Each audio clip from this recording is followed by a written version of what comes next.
Меня зовут Лукманов Оскар Радифович. Сегодня 22 ноября 2019 года. Я нахожусь в городе Грозном. Приехал рассказать людям, какой беспредел творится в малой Еле города Нижневартовска.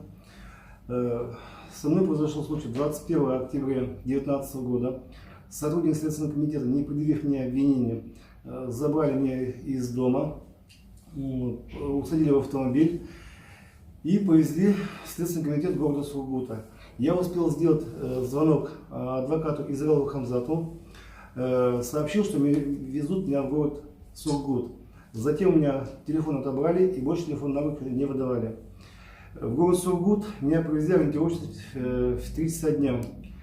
Привезли в незнакомое здание без вывесок, без наименований. И с 3 часов дня до 5 утра меня там пытали. То есть выбивали из меня показания, связанные с убийством господина Чайковского. Я следователю сказал, что все, что я знал, я им уже рассказал. Их это не устроило. Началось давление на мою семью. Изначально они сказали, что знают, на чем едет мой сын, что в течение 2 часов его привезут в город Сургут, подложат ему наркотики и будут передо мной с ним упражняться, то есть избивать. И посадят за наркотики. Потом пошли угрозы в адрес моей дочери.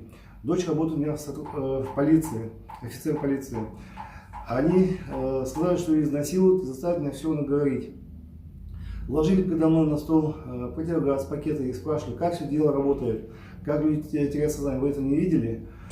В общем, они заставили меня отказаться от адвоката. Я подписал документы, которые мне все давали сама. У меня высокое давление. Я просил помощи, чтобы мне оказали помощь врачи, дали лекарства, но в ответ была тишина. Не пускали в туалет. Вот за это все время меня один раз отпустили в туалет, и то сзади стоял сотрудник в гражданской форме и, скажем так, не давал сходить в туалет. Потом уже в ВВС мне показали фотографию мертвого Дениса Пушкаренко. И сказали, что вот видишь, как бывает с теми, кто нам не подчиняется. Я понял, что ситуация слишком сложная. Мне было страшно за жизнь своих детей. Я дал показания под давлением. Я приехал в город Грозный, повстречался с людьми. Люди меня услышали. Есть понимание. Я надеюсь, все будет хорошо. Моя фамилия Израил Хамзат Ахмадович. Я являюсь адвокатом. Я проживаю в городе Нижневартовск. 21 октября около 12:08 мне позвонил мой доверитель и сказал, что его неизвестные люди посадили в машину и везут куда-то. В это время связь прервалась. После этого он смог мне позвонить, сказал, что его везут в Следственный комитет города Сургута и сказал, что у него забирают телефон.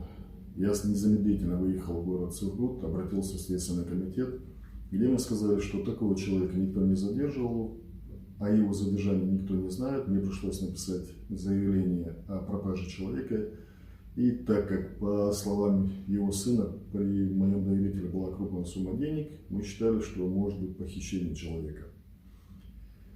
После этого мы вернулись в город Нижневартовск, искали его там, делали заявление как в полицию, так и в прокуратуру, в Следственный комитет.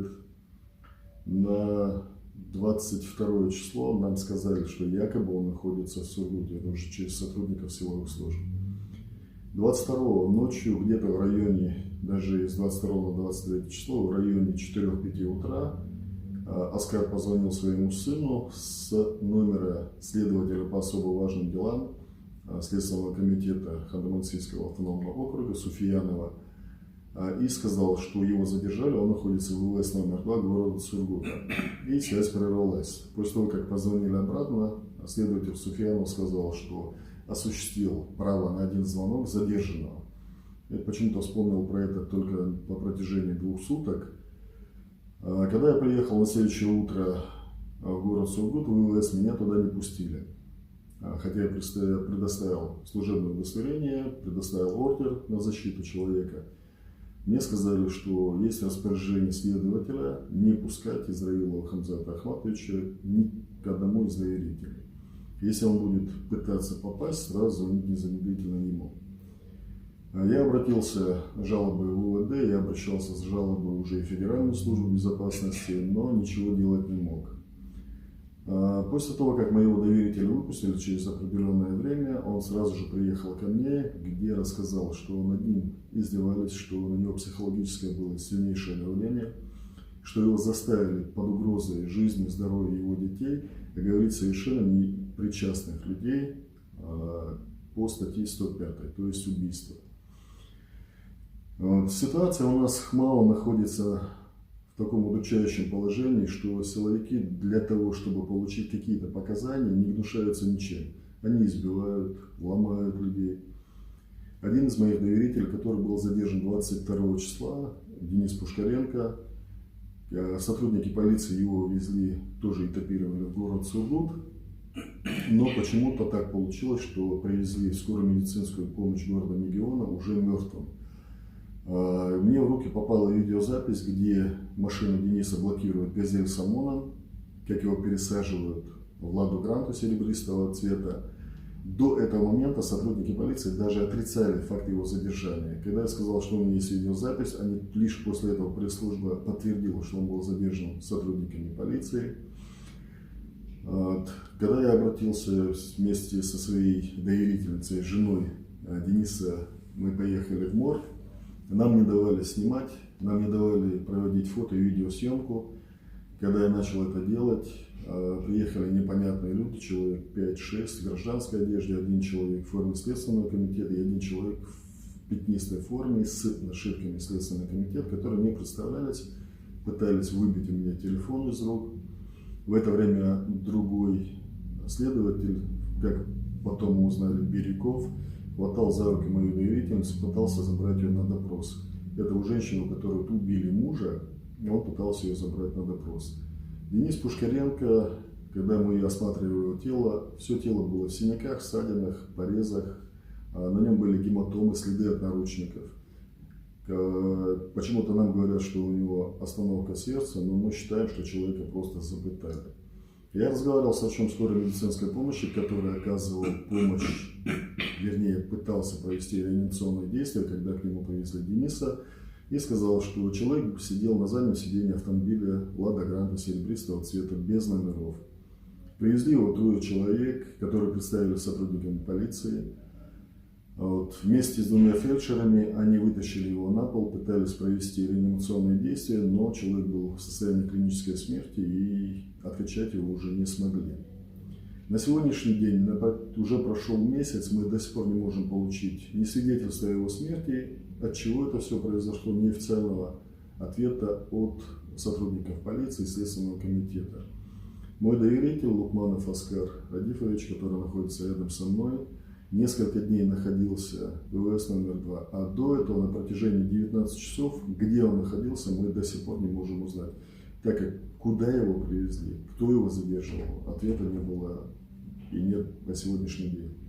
Нам пришлось обратиться в Генеральную прокуратуру Российской Федерации, в Следственный комитет РФ, а также мы обратились в администрацию президента Российской Федерации и сейчас приехали в город Грозный. Надеемся, что те встречи, которые у нас здесь были, помогут нам добиться правды, узнать, кто в этом виноват и почему совершенно невиновных людей пытаются обвинить в тяжком преступлении. Хотелось бы сказать, что в Ханты-Мансийском автономном округе пытки людей поставлены на поток. Есть один из сотрудников ЧС, Хохлов Алексей, которого пытали, которого избивали. Те фотографии, которые я видел после допроса этого Хохлова, если честно, я думал, что на нем синего цвета штаны. Оказалось, это были гематомы и синяки. Был случай, когда задерживали евангелистов, тоже были пытки с помощью противогаза, с помощью полиэтиленового пакета. И вот этот беспредел ХМАО мы остановить не можем. Уже решили обратиться и в Москву, и в Чечню. Будем обращаться во все средства массовой информации. Сейчас раскинули все это по интернету, дали интервью России-24. Приезжали к нам журналисты с Москвы, есть и дежурная часть. Вот, надеемся, что сможем добиться того, чтобы невиновные люди были, скажем так, освобождены от тех моментов, которые им предъявляют, от всей вот этой гадости. Надеемся, что те следователи, которые угрожали подкинуть наркотики сыну моего доверителя, тот следователь, который угрожал изнасиловать его дочь, который угрожал ему с помощью противогаза полиэтиленового пакета, которые показывали ему фотографию мертвого Дениса Пушкаренко и говорили, что такое бывает с теми, кто с нами не сотрудничает, будут наказаны. И это все не останется, как обычно, с ответом, что в действиях сотрудников полиции ничего противоправного не обнаружено.